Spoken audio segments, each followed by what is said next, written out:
The King's been given a standing ovation after his speech to the German Parliament. Charles said he wants the two countries to be involved in a restless pursuit of a better tomorrow.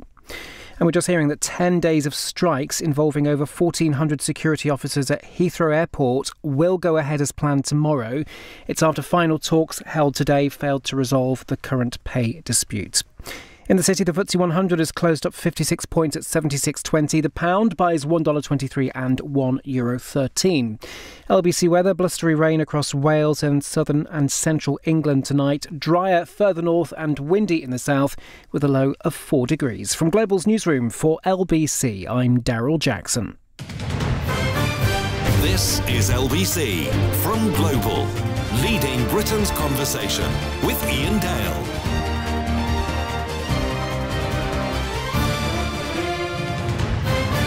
Hello, very good evening. It's 3 minutes past 8 on LBC. Welcome to the show. If you've just joined us, you missed a cracking hour on electric cars there, but we're going to change the temperature now. And you know there's nothing I like more than a phone-in on mental health, and that's effectively what we're going to be doing over the next hour. But I'm always fascinated by people who change careers, who are well known for one thing and then, for whatever reason, decide to go in a bit of a different direction. And that's what Sian Williams has done. Now, you'll know Sian from BBC Breakfast, Channel 5 News, many radio and television programmes, and she joins me in the studio now. Now, we talked last week. We recorded an All Talk podcast, which is going out next Wednesday. It's great fun. So I'm not going to cover all the ground that we covered there, but I do want to ask you, why did you decide, as one of the country's most well-known broadcasters, to veer off into becoming a psychologist? Well, I think there is a similarity between broadcasting and psychology, which is storytelling. And I've been a journalist for 35 years, and you know what it's like when you're on a story and you're interested in a story, you're interested in hearing it from the human, the personal perspective. And I think as a journalist, I started to be a little concerned about making sure that I was really holding those stories properly, because that's a huge responsibility, I think, when somebody is at the worst moment of their life, and they often are when you run into a traumatic news story. People are struggling. Yeah. You need to really hold them quite carefully. They are entrusting you with their story and their voice. And when you have it, you've got to know how far to push with your questions, when to pull back, what to do with that story when you've got it. And I thought I wanted to know a bit more about the brain. So, and also, I was seeing quite a few of my colleagues covering lots of different traumatic stories. And as a journalist, that's what you tend to do. You do tend to report on difficult and challenging events. And cumulatively, it can build up. And although journalists are very resilient, what might happen is that you start perhaps withdrawing or avoiding from certain activities if it all gets too much and you can't tell anyone about it. You don't want to say that you're struggling because, you know, what are your anxieties compared to the people you're reporting on? So when I started talking to journalists, I thought, you know, there's something here. We need to be a lot more open about mental health and well-being in our workplace. I trained as a trauma assessor. This is way back when, 15 years ago, I think, 18, can't remember. Then I did a master's in psychology and worked with journalists and published some academic research on post-traumatic stress and post-traumatic growth, recovery after trauma. And then about 4 or 5 years ago, I started a doctorate in counselling psychology and worked in the NHS. Spent a couple of years working with people with cancer, worked with families and complex trauma, worked with students at King's College in London. So I was really lucky. Really, really lucky. But it was the same sort of thing. You know, you're walking with somebody trying to help them understand their own story. And that's a great privilege. And it is therapy, isn't it? I mean, it's counselling therapy. I don't know if you think there's a difference between the two. And it's very interesting what you said about knowing how far to push and where to stop. And I mean, doing a lot of mental health phone-ins on this station over the years, that you're always thinking like that. Well, yes. Okay, this is a really interesting story, but I don't want to make it worse for the individual by trying to get them to tell me things that actually they may not have intended to when they picked up the phone. Yeah, and you, because you are compassionate and empathetic, and because you've been on the air for a long time, what is it, 10 years now? 13. 13 now. Yeah. Who'd have thought? Who'd have thought? Well, of course you would have been on air for that length of time. Listeners know you because they listen to you regularly, and therefore when they know you, they'll want to confide in you. And I guess, yes, you do have to think, I don't want to re-traumatise this person, but actually talking, even if it's quite a difficult listen, is incredibly important. This is why we have time to talk weeks. This is why people are always saying the best thing you can do is say it out loud, because actually if you say it out loud to another person and that person looks at you and goes, you know what, that sounds really tough, that makes you think, so I'm okay feeling these feelings. Why do you think that people do still, even in 2023, internalise everything? I do still think there's a stigma attached to it. Being perceived as weak? Being perceived, yeah. But I think people worry that they will be perceived as weak. I think there's also a concern, and I can understand this, so many people are going through so many difficult things at the moment. And there may be those who will think, I don't want to worry you any further by burdening you with my stuff. So I'll keep my stuff to myself. But it is, a problem shared is a problem halved. And if you are struggling with somebody and you say to someone, I'm finding, I don't know, might be, who isn't struggling with a cost of living crisis at the moment? 80%, a recent survey said 80% of people are suffering from the mental health, suffering from the financial health crisis, and therefore that has an impact on mental health. It is good to talk about this sort of stuff, but it is still hard for very many people, I think. Is it also a generational thing, where people from our mother's generation would just sort of say, well, just get on with life. You can't sort of... I was just telling you before we started about the phone-in we did on, I think it was Tuesday, about David Jason discovering a long-lost daughter that he never knew he had after 52 years. It's amazing. And we did a phone-in based on that, and I just asked people about their experiences. And we had a phone call, I think it was David in Manchester, if I remember right, who, I can't remember his total story, but he...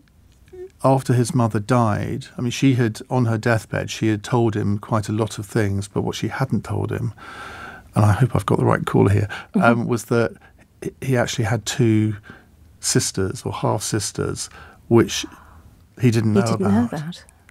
And he said, my mother lived with that shame for, ever since she was a teenager, and wasn't able to tell anyone about it. Yeah. And it was just the most amazing story. And I think a lot of my listeners were really affected by that, but I think she was typical of her generation. Yes, and I think the post-war generation certainly hid a lot of things, didn't feel they could express it just because what they had already experienced, and because also so many people had gone through so much.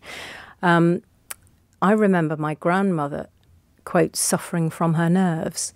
That was the thing. She suffers from her nerves. Nobody ever talked about it, but she was clearly struggling. But that wasn't something that anyone really referred to other than that phrase. No, and I can remember one of my cousins being described as, at school, having mental strain. Mental strain, yeah.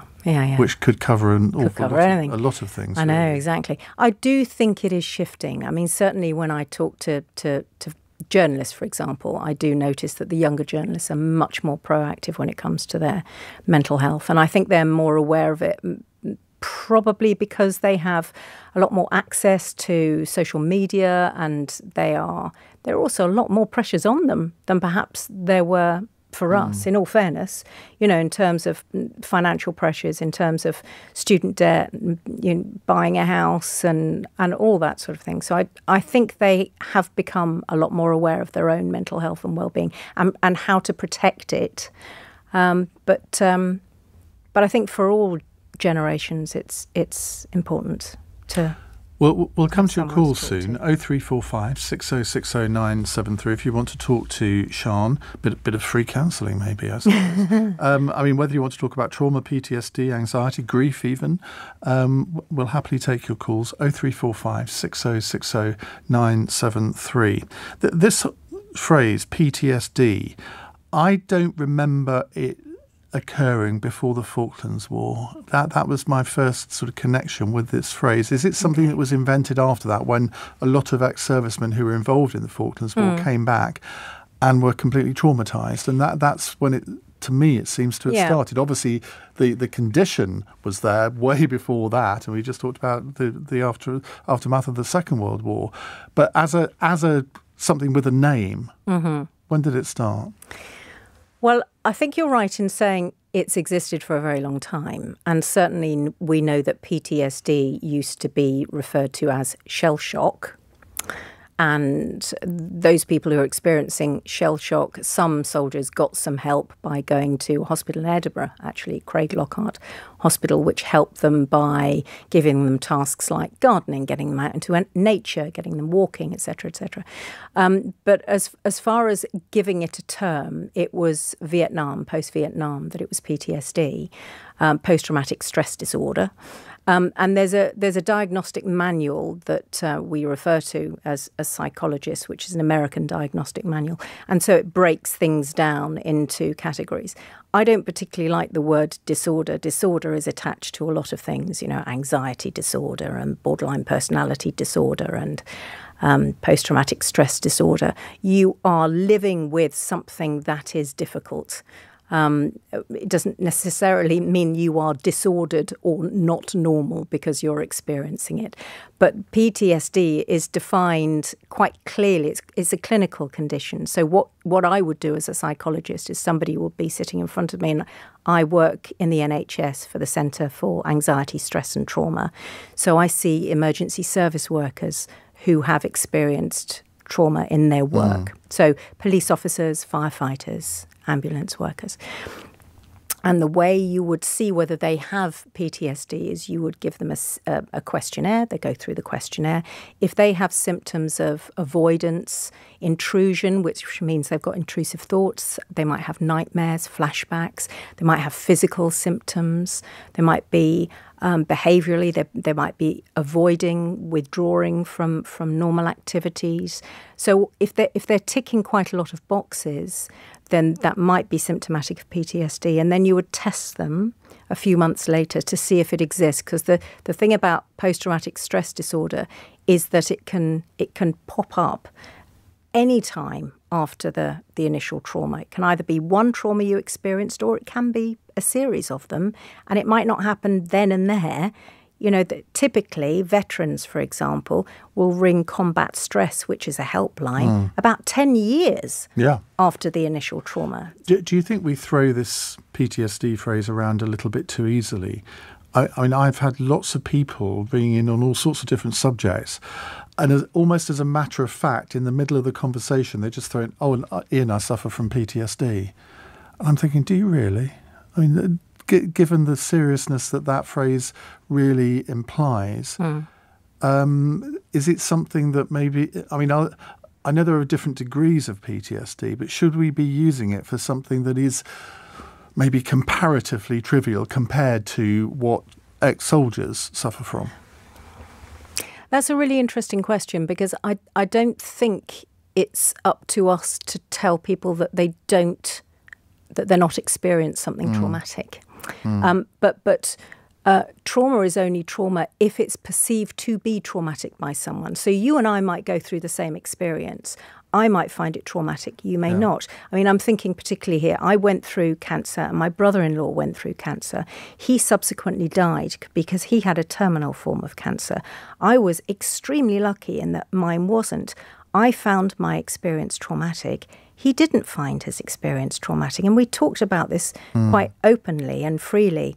So I think the definition of trauma is a very individual one. There is the clinical definition, which I might use in clinic, which is PTSD, which is the scales and referring to the manuals, etc.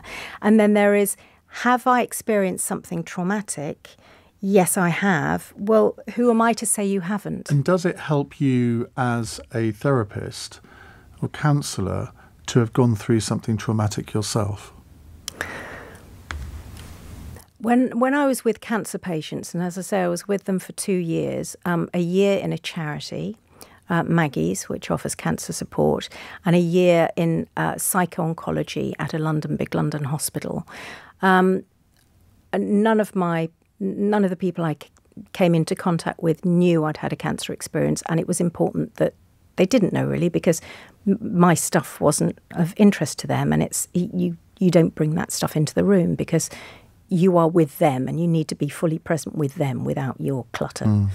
But I think in terms of understanding, perhaps, the things that you can go through, just in the same way as sort of grief. You know, we've all experienced, especially if you're a certain age, we've all experienced some kind of grief. And so even though the experiences will be very different, and grief is very individual and loss is very individual, you can understand that feeling of isolation and sometimes desperation, sometimes feeling okay 1 minute and then the next minute you feel dreadful, like you've been knocked off your feet. Barry in Cheltenham has just texted in, grief has hit me. My wife died last year and I struggle to deal with it. Loneliness is the worst thing. Yeah, I'm really sorry, Barry, because that's new as well. That's new for you. I mean, there is this sort of loss and alienation, especially if it's a partner. And you can often feel that life becomes a bit meaningless. And although it's normal, and grief and loss is normal, sadly, it is exhausting.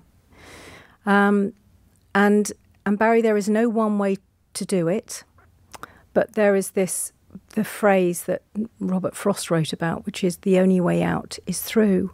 And you have to go through day by day, moment by moment, just putting one foot in front of the other, remembering the person you've lost, because I think that's really important, to hold something of them with you and remember the good times as well.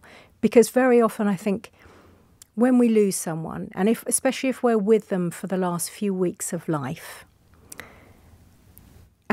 and because the brain holds on to negative so easily, and holding on to positive is a much more difficult thing for the brain. That's the way our primal brain works. We respond to the negative.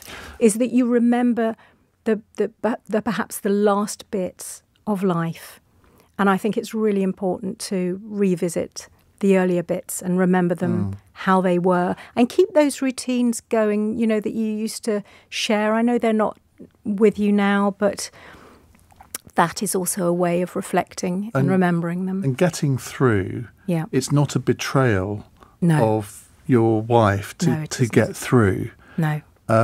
Because I think everyone would want their partner to, I was going to say move on, I'm not quite sure that's the right phrase, but to continue with a happy life. Mm-hmm.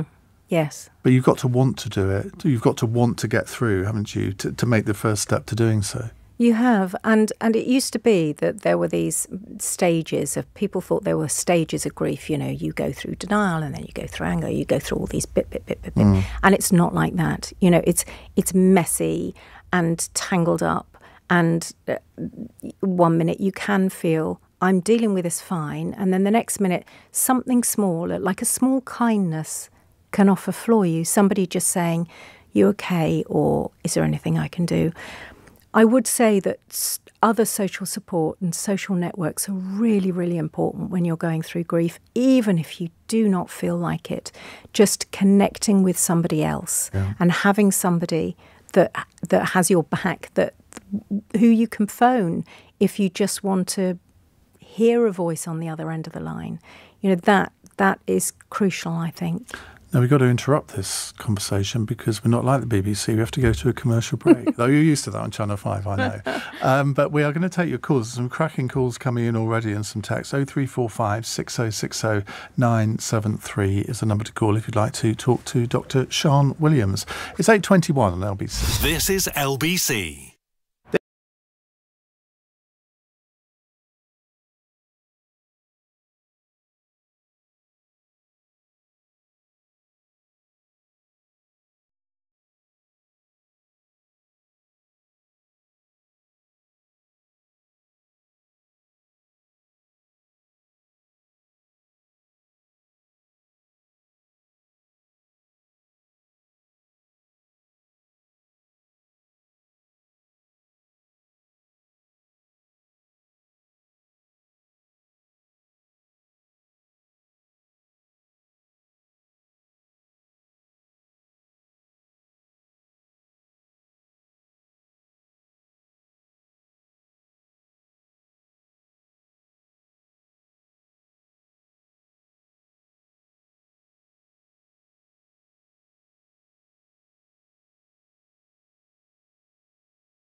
Dr Sian Williams is with me. We're about to take your calls. Calvin is a new caller in Manchester. Hello, Calvin. Hi. So I've never called in to a radio station in my life before, but a lot of the stuff you were discussing resonated a lot. So I lost my mother to cancer when I was 19, but she was ill from when I was about 11. So I kind of grew up with, seeing her deteriorate, and that was really tough for me. So I kind of moved on to, using substances and everything to kind of get through that stage of seeing her deteriorate, basically. And in the last couple of weeks before she died, she took me aside, and she also told me that the guy that I thought was my father, he couldn't have kids, and so basically I was a sperm donor with these other siblings, basically on a piece of paper, basically. Right.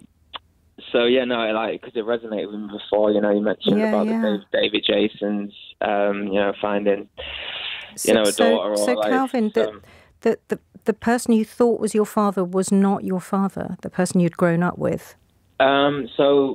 Him and my mother got divorced when I was 3, and then I grew up with a stepfather. Right. But I always kind of saw him as my father. That's a lot so to it's deal been with. very tough. And I know, you were saying, grief is really messy and stuff, and I completely agree with that. It's not as easy as you've got to want to get through it. Someday, I think you always want to get through it. But some days are just so tough, and it's been 9 years now, and it's still every day you don't know what to expect, really. But I also wanted to say, I'm dealing with mental health teams and stuff at the moment, and they've been amazing. Good. But you always you can always see they need more funding and to get things done quicker and stuff. It would be amazing if they had more funding and support for that, because wouldn't it? Yeah, wouldn't it? Because they people need are doing it. an amazing job. Yeah, well, I'm really glad that you're getting some kind of support. Are you getting regular support now, Calvin? Yeah. So I have a phone call every month, review and stuff. But the NHS counselling waiting lists are just crazy. You have to be on there for months, and I have gone private a few times and stuff, but it's very expensive. Yes, it is. And if you're needing to talk, like you were saying before, talking is so important. That is really key for people to get everything off their shoulders. It is. And obviously, I can't afford it at the moment. So, it's another avenue that I've not really got, So yeah, and I'm really sorry. I completely get the frustration of needing support and not being able to access it as frequently as you'd like, because it's great to have that review with your mental health team every month, but it's clearly not enough for you if 9 years after your mother's death, for a lot death, of people as well. Yeah, indeed. And we know that there are waiting lists, and it depends where you are in the country as well. Where do you live at the moment, Calvin? I'm in Manchester. Okay, right. So we know that some areas like Manchester, Liverpool, you've got to wait longer before you're referred to an NHS psychologist. I mean, in some areas you can get referred within 3 days. I know there's a particular area in South Sefton in Merseyside where you've got to wait 229 days before you're referred. Yeah. So we know there are inequalities, postcode inequalities across the UK in terms of NHS support. A couple of things. Firstly, I would say if you need to talk, I don't know whether you've contacted Crew's bereavement support. They are brilliant. And that sort of helpline, Samaritans is another one. Even if you think, well, I won't ring the Samaritans because I'm not at that stage, if that makes sense. If you want somebody on the end of a line who's trained to listen and just hold you for that time when you're struggling, then that can be a really important thing to do. Do you have do you have support around you? Do you have a good network of friends and family? No, I do. But like, some days you just want to be shut off from the whole world, don't you? And you just don't even want to. Yeah. I don't know. You don't feel worthy of the support, and you just want to kind of give up on everything. But yeah. You know what? And I think it's really hard, isn't it? Because when you're at your lowest, you don't want to go out and talk to people. But when you're at your lowest, that's the most important time when you should. And we know that talking to people, sharing problems, getting out into nature, going for a walk, taking just a deep breath in nature, whatever it is that can just support you in that moment, in that day, do that and work out what your good coping strategies are, what works for you. And I hear you saying it's been a long time and you've wanted to almost shut yourself away and withdraw perhaps and avoid life rather than get involved. But if there is a way of tentatively taking some steps with somebody you trust, then that might help. Calvin, thank you very much indeed for your call. We're going to take more of your calls with Sian. She's here until 9 o'clock, 0345 6060 973. And we're mainly talking about trauma, PTSD, anxiety and grief. It's 8:30. Let's get the news headlines on LBC with Daryl Jackson. A mother of a 9-year-old girl cried in court as a man was found guilty of her murder. Thomas Cashman shot Olivia Pratt-Corbell in her home in Liverpool last August as he was chasing a drug dealer. 3 people had been arrested after a father and son were shot dead in Cambridgeshire. They were killed 6 miles apart, and police say it may have been over a custody dispute. And 10 days of strikes by security guards at Heathrow Airport are going ahead tomorrow. Talks failed to resolve a row over pay. Around 1,400 members of the Unite Union are walking out, which could mean delays and disruption for passengers. LBC weather: blustery rain across Wales and southern and central England this evening. Drier further north and windy in the south, a low of 4 degrees. This is LBC.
4. Danny in Camberley just made us laugh with this text. He says, tonight's subject on PTSD and the lady on the radio with old what's-his-name, thank you, is fantastic, and I can't stop listening in my car, and my Indian takeaway is getting cold, but that's not important. Oh, bless you. Thank you. That's so nice. How are you, old what's-his-name? Are you all right? I'm very well, thank you. All the better for having you with me.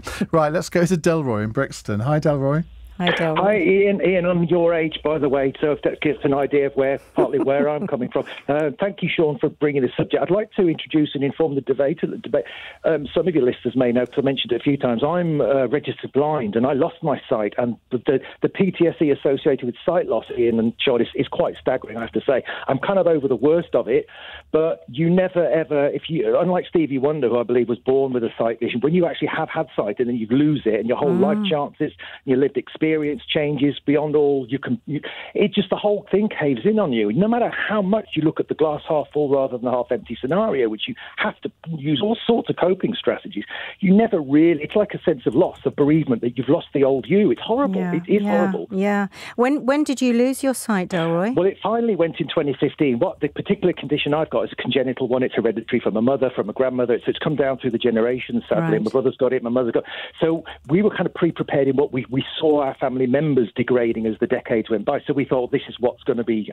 So, you have to deal with that. Yeah. So it's called retinitis pigmentosa, those who are interested in what it is. It's a regressive, I would say progressive, but you lose your sight and your retina starts to malfunction and the cells die over the decades. So you have night blindness as a child. So I definitely had PTSD, or CPTSD as they call it, where I used to go out in the dark, couldn't play with my friends or anything because everything just went black. As soon as it got to dusk, Charlotte, it was just nothing. You couldn't see people's faces. That sense of despondency and being detached from what was going on. Yes. And I finally lost my sight as the periphery disappears in your 20s and 30s, and you realise the race is on. And I really had to get back to college, get the degrees in quick whilst I could still read papers.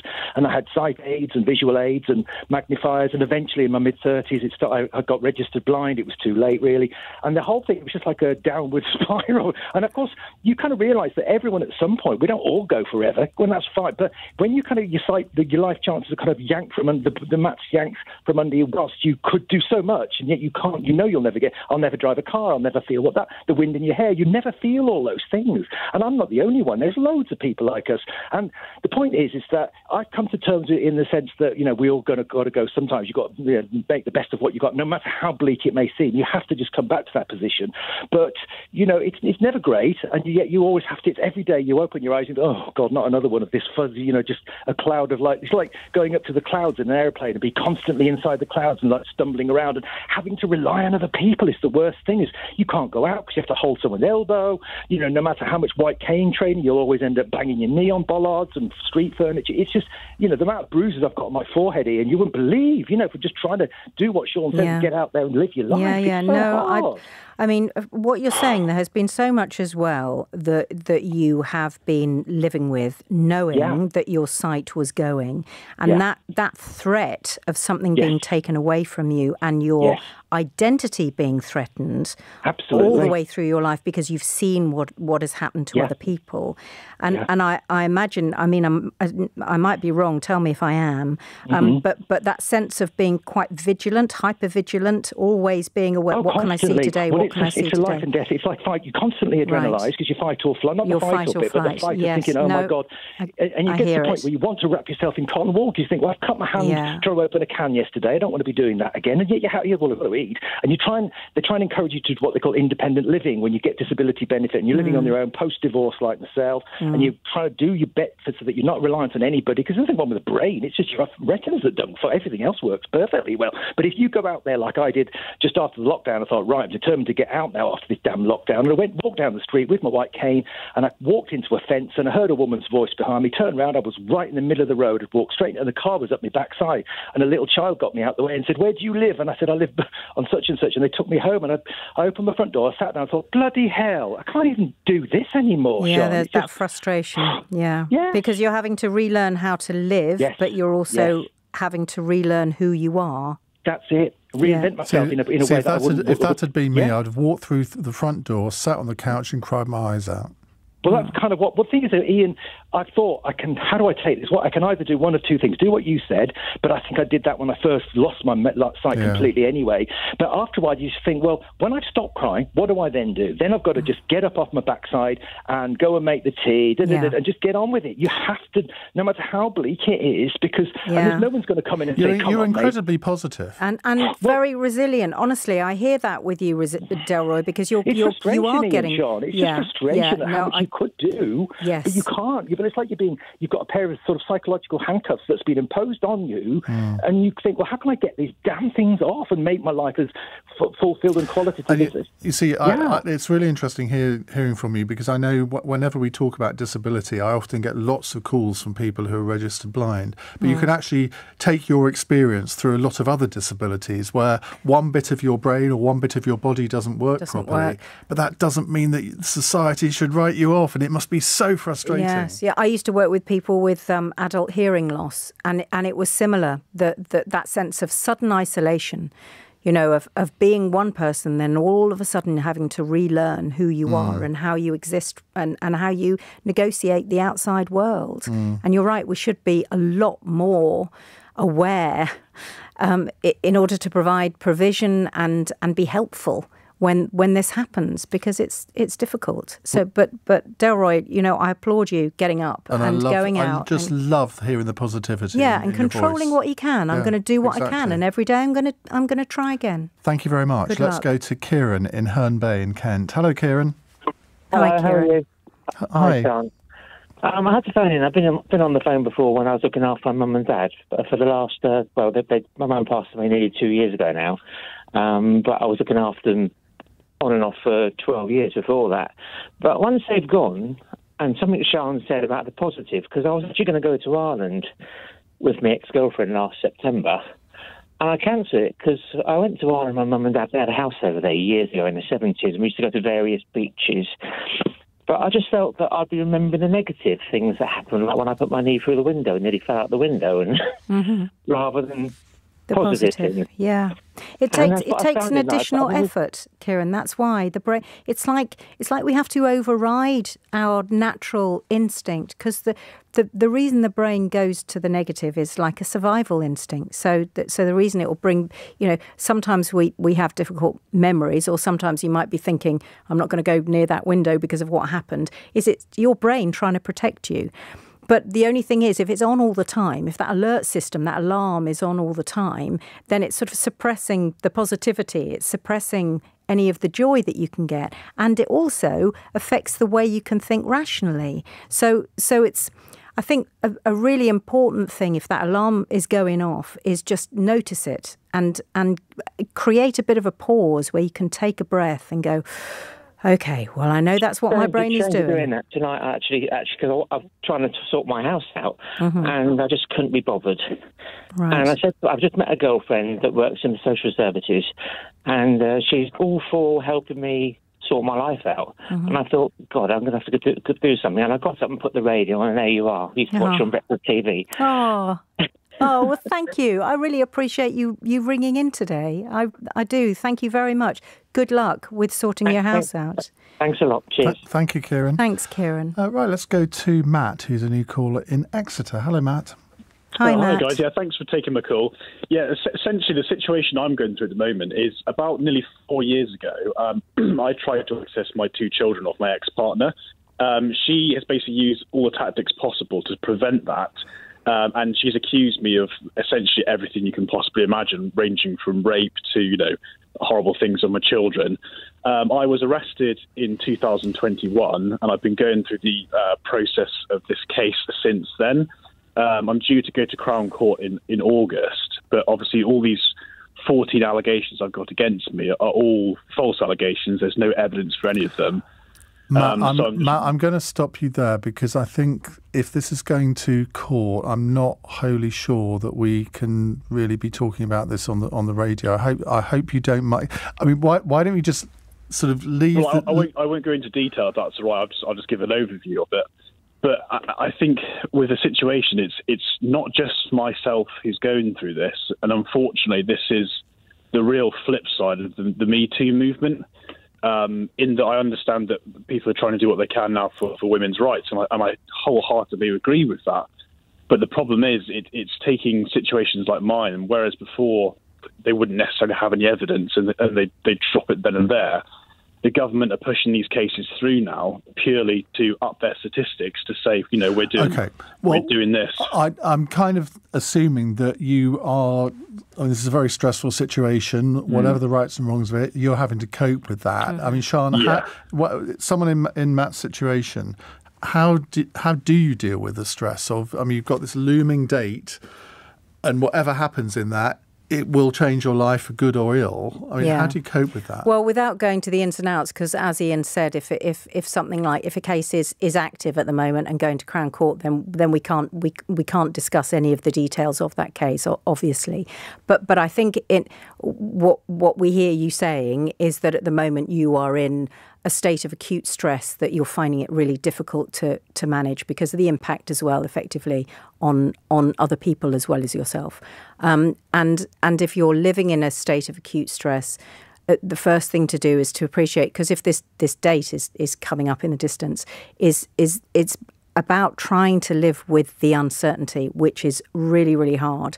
But that means just doing it on a day-to-day basis and living on a day-to-day basis and trying not to catastrophize. So trying not to sort of ruminate and have lots of brooding, depressing, ruminating thoughts that just go round and round and round and round, or trying not to catastrophize and look at the what-ifs, but just stay in the present moment, deal with the present day and just get on with life today. And tomorrow will be tomorrow. Matt, thank you very much for calling in.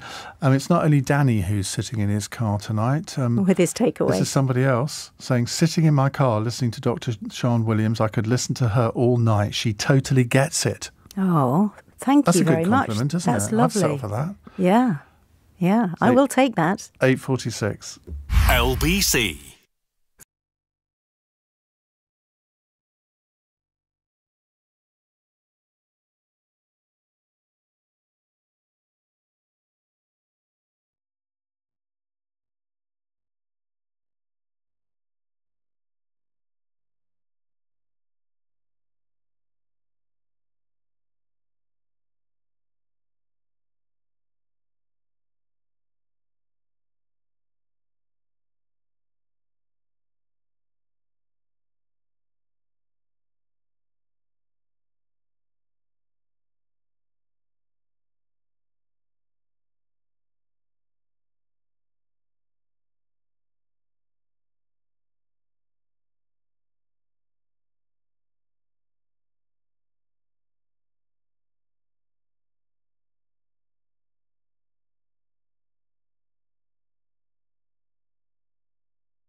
is the time. Someone's texted, how do you get over a narcissistic relationship? I am destroyed. What is is that a conventional term? Well, living with a narcissist is extremely difficult. So to your text... As my partner would say, yeah. Are you manipulative? No, I don't think so. Okay. Often narcissistic personalities are distinguished by that sort of manipulative thinking, lack of empathy. So it can be, and not only manipulative and lack of empathy, but also if you're living with somebody like that, it can be quite hard to know at any given moment which way they're going to go. But the relationship's clearly ended. Yeah. So, so it'll be I don't know what the after effects of that relationship were, but there might be something to do with trust. I would say learning to trust, learning to reconnect, because they may be in quite a vulnerable state. And the word vulnerable has a Greek origin, and that origin is wound. And it's like having an open wound. That's why it's so frightening to be vulnerable. And if you've been with somebody who's narcissistic, you can feel extremely on edge and extremely vulnerable at the same time. And that's a very threatening place to be. So you can always be on high alert and also feel very wounded at the same time. So, and there can be after effects even when that relationship is over. So, I was going to say, well, you're out of it. You've got to treat the future as an opportunity rather than a threat. But it's easy to say that without knowing the circumstances. Yes, and I think it's important to remember that sometimes our experiences can almost shift the way our brain works. So, and we've heard, haven't we, throughout this hour, people who've had past experiences that are still playing into their present. So in other words, even though there might have been years past, it still feels now as though they're in quite a dark place. And so what it's about is understanding that, noticing what thoughts come up. So what thoughts come up when this person thinks about the previous relationship or about themselves in that relationship? What thoughts come up for you? Where do you hold it in your body? That's a really important thing, because a lot of us live in our heads and we don't pay attention to how our body and our brain kind of match up. And if you pay attention to where you're holding anxiety or threat or worry or any of that stuff, you might find it's in your stomach and it feels really hard and jagged in your stomach. Some people find it in their chest. They might be breathing quite erratically or very, very shallow, very high breathing. So just notice what's going on. Slow things down a little bit. Take a breath and show yourself some self-compassion. Just take each day at a time and small, achievable steps and goals. Someone else just texted in on this saying, that is exactly how I feel. My brain is not the same. 3 years, I don't know what to do. Yeah. Sandra's trying to correct you, saying it's Latin, not Greek. Thank you. I didn't study classics. Is that Sandra? Thank you. We need Jacob Rees-Mogg here, don't we, really? Oh, Said dear. no one ever. No, I'm honestly, I'm really open to being corrected. Thank you. Right, let's go Often to wrong. Jack in Haywards Heath. Hello, Jack. Hi, Jack. Good evening, you two. Nice to speak to you. Hi. And you. Bear with me. I haven't spoken about this before. Okay. 10 years ago, my father died on Father's Day. And I was the one that received the phone call from the police. Mm-hmm. And because of the line of work I was in, I had to go and identify his body and deal with all of the funeral arrangements afterwards. And I've never spoken about it. I've just got on with it. And only now I've got a son. And he keeps asking about his granddad. And I don't know what to say. Yeah. Yeah, that's tough. That is tough. Oh, sorry. No, please don't apologise. I mean, you say you haven't spoken about it. Have you not spoken about it with anyone, Jack? No. Okay. I just got on with it and looked after my family like I should do. Yeah. That's a big loss and a big responsibility for you as well. And on Father's Day, that even though it's 10 years ago, there's that reminder, isn't there? which must be quite difficult. Can I ask, and you don't have to answer this, was it an accident? Was it... Thankfully, he had a blood clot that went to his heart. Okay. He was gone before he knew what was happening. So it was very sudden. Yeah. And do you think, I mean, are you going back and remembering the identification, or are you remembering what happened beforehand, or what's troubling you at the moment? The fact that I've forgotten him, because I don't talk about him. I can't remember what he looks like. Yeah. Do you have pictures of him? No. Okay. Well, not I don't, but I'm sure my mum doesn't. But I don't look at them. And yeah. Do you have any good memories of your dad? Yes. Do you? Okay. Can you tell me one of those? The conversation I had with him the day he died. Okay. Obviously, it was Father's Day. Mm-hmm. He just left hospital because he'd had his leg amputated because he had diabetes. Mm-hmm. And he just left Roehampton where he'd got his prosthetic fitted. And we'd made an arrangement to walk to the pub that night and have a drink to celebrate. Mm-hmm. I'm still waiting for that day. Yeah. I think it's really important, Jack, if you can, to find somebody that you can trust to talk to. Do you have a partner or a friend that you can talk to? Because you've been holding on to this for a long time, and it's obviously still feels very raw and very present. And I get what you're saying as well about your little boy who's asking about his granddad. And I wonder whether for him you might be able to just think of some of the earlier times you had with your dad that you can share with him. You don't have to tell him everything about what happened, and you don't have to tell him even what you're experiencing at the moment, but it might be helpful for you to remember the good times with your dad. But Crew's bereavement support... I was just going to say, because Jack, look, I'm not a professional in this, but from what you're saying, I think you should be speaking to a grief counsellor. Yeah, definitely. I think it would really help. I'm going to give you a number. Do you have a pen with you? Yes. Okay. Yes. Can you write down this number? This is Crew's bereavement support, and they'll be open tomorrow during the day. This is their number, and they are absolute specialists in this, Jack, so they will be able to help. It's 0808 0808 808 1677. So that's 0808 808 1677. And if you need to speak to somebody before that, because if you said this stuff out loud for the first time, which is an incredibly courageous thing to do, and can I applaud you for doing that, Jack, because that's a big old thing to ring in and speak to a stranger. If you think it's helpful saying things out loud and acknowledging the difficulty and the grief, then call the Samaritans, because they will also help you, and they're on 116 123.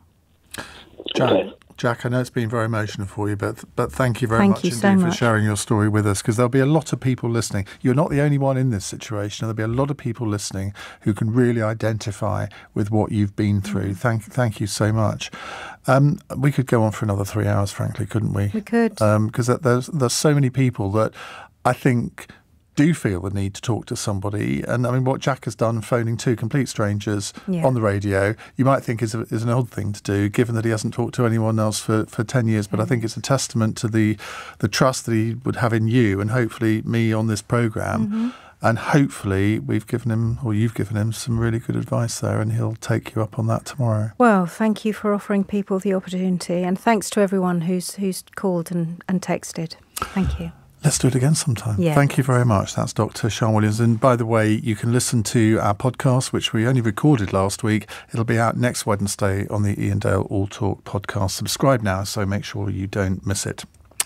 Coming up in the next hour, Rishi Sunak has promised schools will receive guidance on policies for transgender pupils for the summer term. He intervened after a teaching union said its members were navigating a minefield around gender. He was asked about a report from the centre-right think tank Policy Exchange, which looked at 154 English secondary schools. It found only 39 of them reliably informed parents when pupils identified as trans or questioned their gender. I find that astonishing. I don't know whether you do too. This is an absolute minefield. We're going to pick our way through it over the next hour. How would you feel as a parent if your child's school allowed them to ID themselves without your knowledge? On your radio, on Global Player, and Play LBC. leading Britain's conversation. This is LBC. From Global's newsroom at 9 o'clock, a man has been found guilty of murdering 9-year-old Olivia Pratt-Corbell at her home in Liverpool. 34-year-old Thomas Cashman shot the schoolgirl in August last year while chasing a drug dealer. Well, LBC's Liam Gotting